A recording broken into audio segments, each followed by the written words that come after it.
उत्तराखंड में श्रमिक विवाद के नाम पर भड़का था हंगामा, लेकिन अब पुलिस के शक ने बढ़ा दी सनसनी। पर्दे के पीछे चल रही थी एक अलग कहानी। नोएडा के बवाल से लेकर नेपाल के जेनजी आंदोलन तक उत्तराखंड में भी उसी पैटर्न का हुआ इस्तेमाल। उठ रहा बड़ा सवाल, भीड़ का उबाल, सड़कों पर अचानक बिगड़ते हालात और सोशल मीडिया पर फैलती हलचल। दाल में कुछ काले का कर रहे इशारा, पुलिस की बात ने सारा भेद खोल डाला।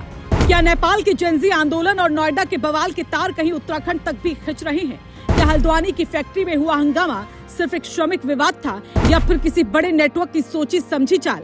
इन सवालों ने अब जांच एजेंसियों की नींदें उड़ा दी हैं। हल्दूचौड़ की उस फैक्ट्री में अचानक माहौल क्यों बिगड़ा? श्रमिकों की नाराजगी या फिर किसी ने भीड़ को मूड सेट करके सड़कों पर उतार दिया?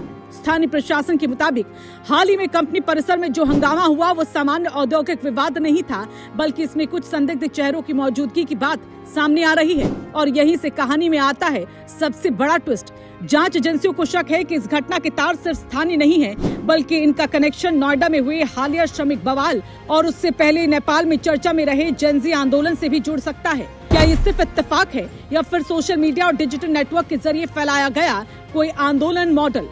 सूत्रों के मुताबिक पुलिस ने इस पूरे मामले में 5 युवती और 3 युवकों को रडार पर लिया है। इन सभी के मोबाइल फोन अब इलेक्ट्रॉनिक सर्विलांस पर लगाए गए हैं। मतलब साफ है, हर कॉल, हर चैट, हर सोशल मीडिया एक्टिविटी अब जांच के दायरे में है।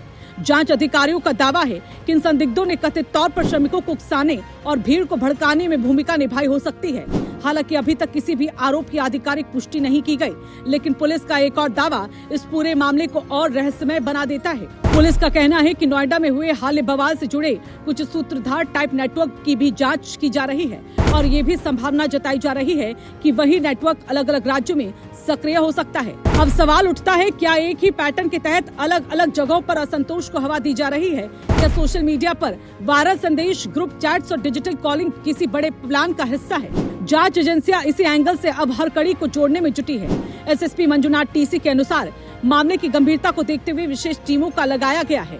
टीमें लगातार इंटरनेट मीडिया अकाउंट्स की निगरानी कर रही हैं। हर उस डिजिटल गतिविधि पर नजर रखी जा रही है जिससे भीड़ को प्रभावित किया जा सकता है या किसी भी तरह की अफवाह फैलाई जा सकती है। ये इंटेंशन था कि जो हाल ही में नोएडा में हुआ था, व्यापक हिंसा जो हुआ था, उसी के भांति यहाँ पर व्यापक हिंसा, उग्र हिंसा, दंगा फसाद करने के उद्देश्य से वहां पर आकर माहौल खराब करने की पूरा फिराक में थे। परंतु एहतियातन हमने फोर्स की भारी पुलिस बल को तैनात कर लिया था। बाहर की तरफ में विभिन्न बैरियर्स हमने एस्टैब्लिश कर लिया था।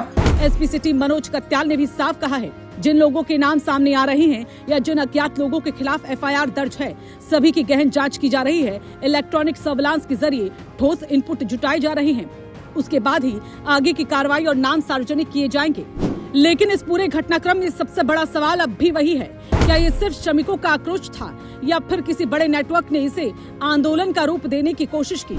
नेपाल में युवा आंदोलन की चर्चा, नोएडा में श्रमिक असंतोष की आग और अब उत्तराखंड में इसी पैटर्न पर उभरता हंगामा। क्या ये सिर्फ संयोग है या फिर एक कनेक्टेड स्क्रिप्ट? जांच अभी शुरुआती चरण में है और अधिकारी किसी भी निष्कर्ष पर पहुंचने से बच रहे हैं। लेकिन जिस तरह से digital angle, social media trigger और बाहरी नेटवर्क की जांच आगे बढ़ रही है, उसने इस पूरे मामले को एक हाई प्रोफाइल इन्वेस्टिगेशन में बदल दिया है।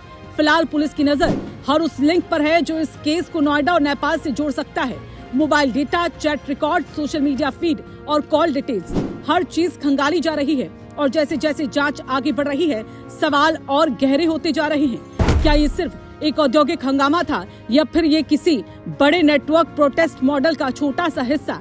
अब निगाहें जांच एजेंसियों पर हैं, क्योंकि असली कहानी अभी पूरी तरह सामने नहीं आई है। अगर ये रिपोर्ट आपको चौंकाने वाली लगी हो तो वीडियो को लाइक करें, शेयर करें, कमेंट में अपनी राय जरूर दें और ऐसी खबरों के लिए चैनल को सब्सक्राइब करना न भूलें।